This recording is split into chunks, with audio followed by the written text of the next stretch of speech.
Hi everyone, I am Jeanine Basilan. I am the next reporter, and my topic is all about language policy in the Philippines. Tolefson 1991.142 and Rapa and We 2006.72 discussed the complementary roles of Filipino and English. English is seen as an instrumental language of modernity supporting economic progress, and the Filipino is viewed as a means of reinforcing the ideological status of the Philippines as an independent nation-state, facilitating intergroup communication within the country while preserving aspects of national identity. So, the Filipino and English should be taught as the language subject in all levels to achieve the goals of bilingual competence. Since the competence is in the use of both Filipino and English is one of the goals of the bilingual education policy, continuing improvement in the teaching of both languages. Thus, the design of appropriate approaches to language education for learners here in the Philippines is a complex issue given the diversity of languages, cultures, and preschool experiences brought to school by, by children.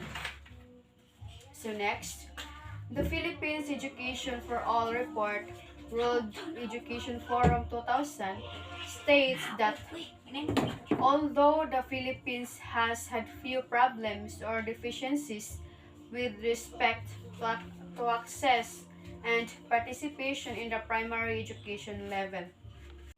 So, an understanding of language in education policy development in the Philippines is best understood through an awareness of both international strategies associated with the language policy and the practice, like concern about the school enrollment, attendance, and retention of all learners in school, where a focus of both education for all strategies and the Millennium Development Goals.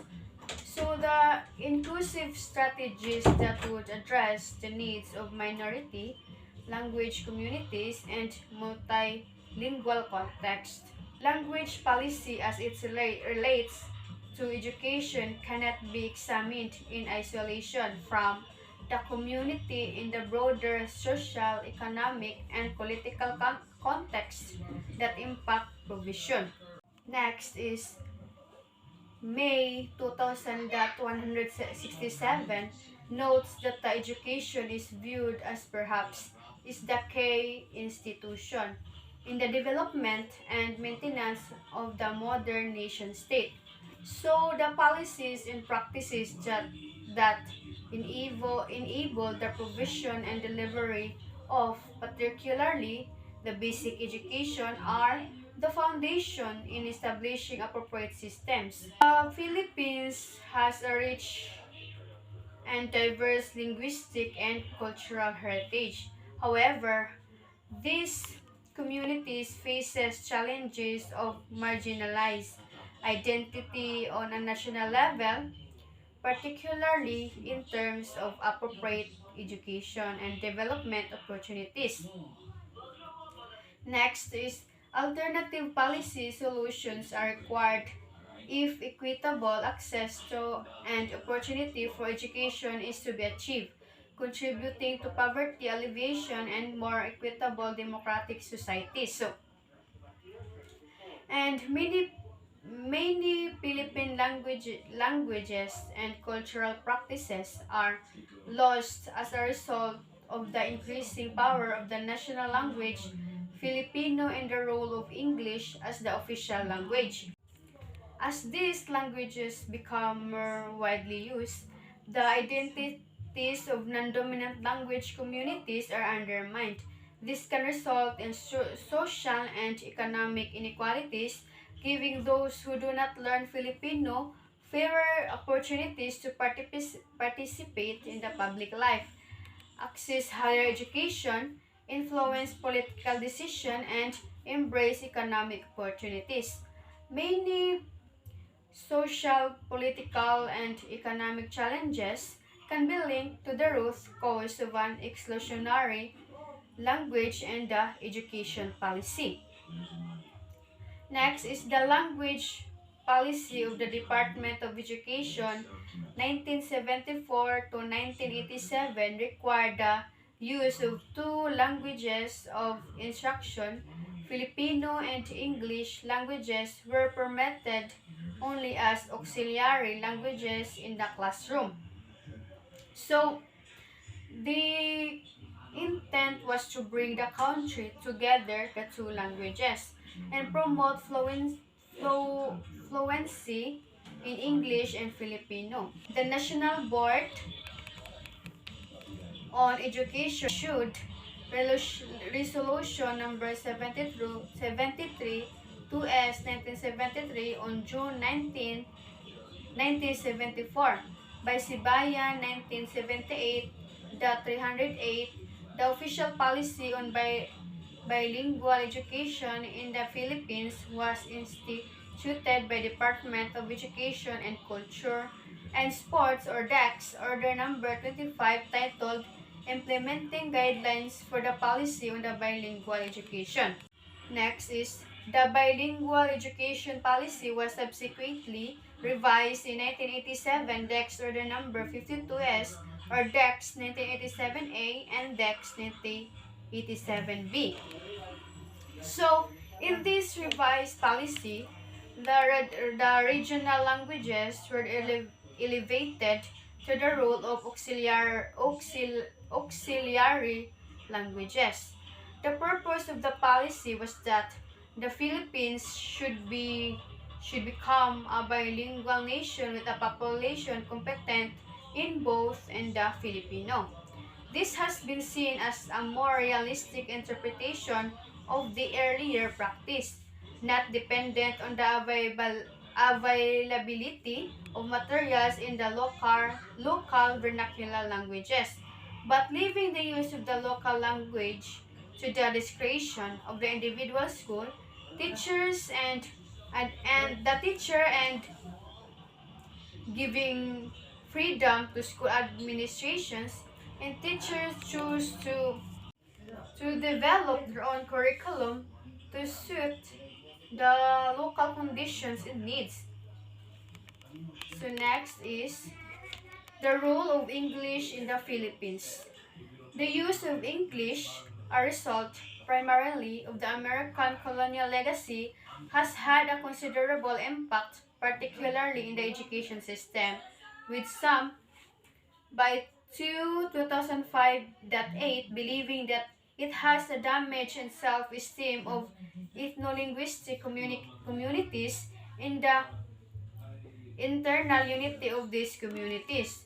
So, in the more rural communities, people may not have had much exposure to either Filipino or English, and children may begin formal schooling at 6 years old with little knowledge of either a Filipino or English. Strong support for the use of English in education and in society for instrumental purposes. A House Bill 4701 on strengthening and enhancing the use of English as the medium of instruction in Philippine schools was passed in the House of Representatives in 2006, Liqanan 200C. Presidential Gloria Macapagal Arroyo certified that House bill as urgent, and it received a strong support from the business community, which saw the use of English in school as a component towards increasing the global economic competitiveness of the Philippines.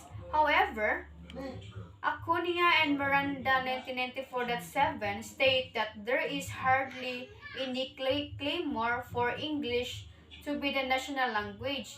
The most powerful lobby for continued emphasis on English comes from the private business sector, the media, political circles, and some educators by Licuana 2007. So the lobby argue that the use of English is related to the Philippines, like the global competitiveness and the country's comparative advantages in the large English speaking.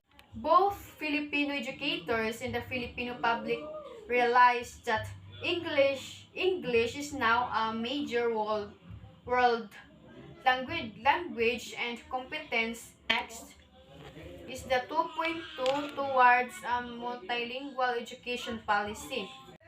There is comparatively little written about the contribution of the many vernacular languages of the Philippines to education and development. This may itself be indicative of the value assigned to the languages of the provinces and the minority ethno-linguistic communities by language policy developers. The first Iloilo is the first experiment was undertaken from 1948 to 1954 by Jose D. Aguilar. Sibaya 1999 C. Nolasco 2007.7 who pioneered in the use of Hiligaynon as a medium of instruction in the grade 1 and 12. So, the test showed the Hiligaynon taught the children outperforming English, taught children in reading, math, and the social studies. Next is for the kindergarten and the first 3 years of elementary education, instruction, teaching materials, and assessment shall be in the regional or native language of the learners. So, the DepEd shall formulate a mother language transition program from the mother first language to the subsequent languages of the curriculum that is appropriate to the language capacity and needs of learners from grade 4 to grade 6. So, Filipino and English shall be gradually introduced as language of instruction until such time when these two languages can become the primary languages of instruction at the secondary level. So the approach to mother tongue based multilingual education described in the Republic Act reflects best practice in the programming implementation and is aligned with the theoretical positions of the programming, designed and development by educators.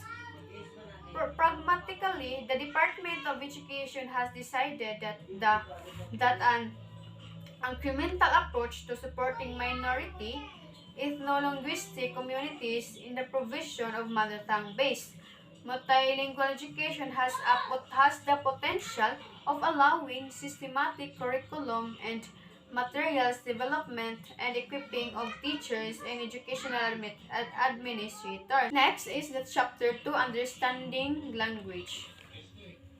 Learning outcomes. First is to demonstrate understanding and appreciation of language to human lives in society.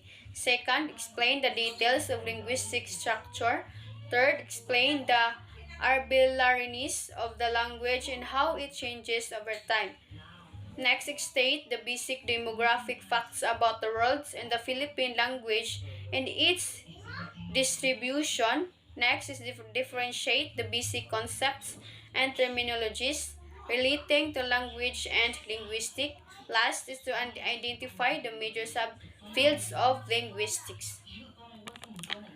So, next is the introduction. The Philippines is a multilingual society with more than 180 distinctive native languages. Most Filipinos are bilingual, trilingual, or quadrilingual, and beyond. Filipinos that are monolingual, like can only use one language, are very rare. With the passage of the Republic Act 10533, also known as the Enhanced Basic Education Act of 2013 or the Keto 12 Law. So, these languages are given the opportunity to utilize and develop as media of instruction and languages of literary by their users and speakers alongside the English and the Filipino. This approach is called the mother tongue-based multilingual education or the MTBMLE. MTBMLE is the utilization of more than two languages for the purpose of literacy and the instruction. So, the MTBMLE starts from where the learners are and from what they already know. It involves learning to read and write and think in one's first language. Under the Keto 12 and the MTBMLE, Philippine languages have their own place in improving the quality of education. To achieve this, there is a need to develop inexpensive and culturally appropriate instructional materials, such as working orthographics and books written in the local languages, as well as training of teachers in mother tongue instruction. Next is the nature of the human language. Language is a defining feature that distinguish a human beings among other species. Although other animal species have developed their own communication systems, they pale in comparison to the human language in terms of complexity, creativity, discreteness of the speech, and gestural units and adaptability. And also the language is a plays a vital role in the human existence as a primary medium for communication and interaction, and is an integral part in the development of cultures and societies. Language, a distinctly human trait, is embedded into human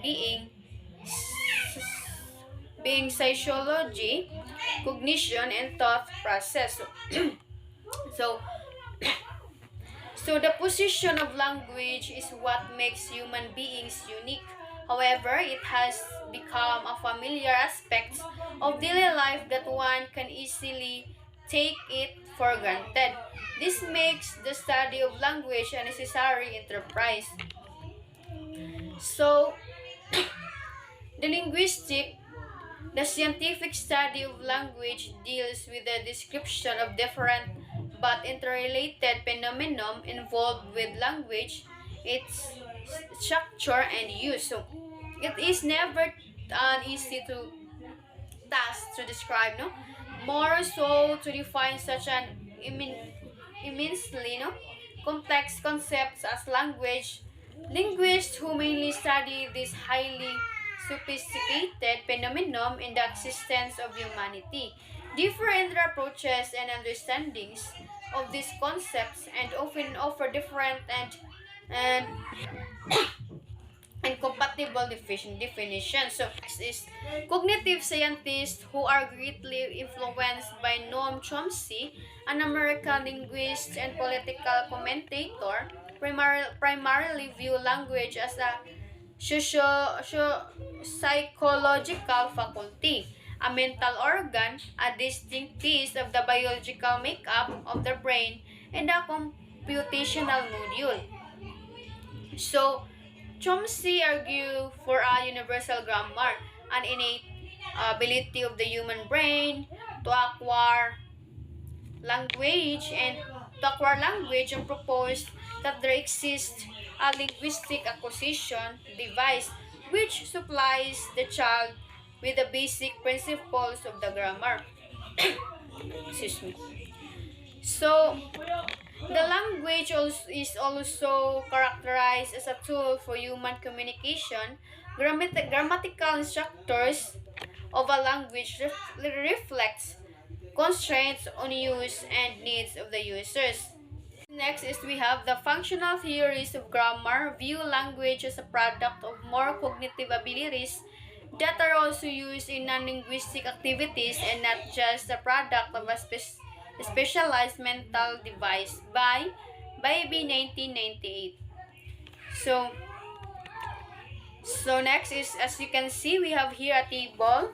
Table 1, 8 design features of the languages. Brown et al. 2024. So first is the double articulation.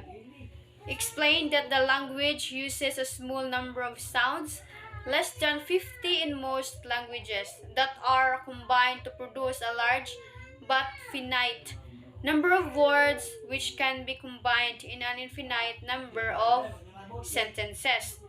So the double articulation is that they describe the number of sounds, no? Like they are combined, produce a large but finite number of words which can be combined in an infinite number of sentences. So next is the productivity. It stated that the language can produce novel sentences that have never been uttered before. Next is the interchangeability. An individual can both be a speaker and a hearer. Next is the arbitrariness. Stated that there is no necessary connection between the sound and the meaning. Next is the displacement. The difference between language units are of an all or nothing kind, as sounds cannot be heard as something in between A, B, or P sound. Next is the specialization. It stated here that speaking requires only a limited part of the speaker's behavior or attention and is independent of its context. Next is the cultural transmission. Not all aspects of language are innate. Some are taught after birth and differ according to the culture the child is reared in. So next is the table 2, the 6 major languages families of the world by Ethnologue 2015. So as you can see, we have the language family, living languages, and the number of speakers. So first is the Afro-Asiatic. The living languages is 366 and the number of speakers is 380,821,999. The next is the Austronesian, 1,223 living languages, and the number of speakers is 323,456,908. Next is the Indo-European, the living languages is 1,526, and the number of speakers is 436,814,956. So, and the rest no is nagkadako siya, no? Like ang Sino-Tibetan na 453, ang living languages, ang Trans-New Guinea na 476 na ang living languages. And the number of speakers is that ang Sino-Tibetan is nampot na siya og 1,268,181,584, and the Trans-New Guinea, ang number of speakers is that 3,540 million and 24, no? So the total number of the living languages is 4,479, and the number of speakers is that nabot na siya 5,326 million 390,851. So that's all of my report, and let's proceed to the next reporter.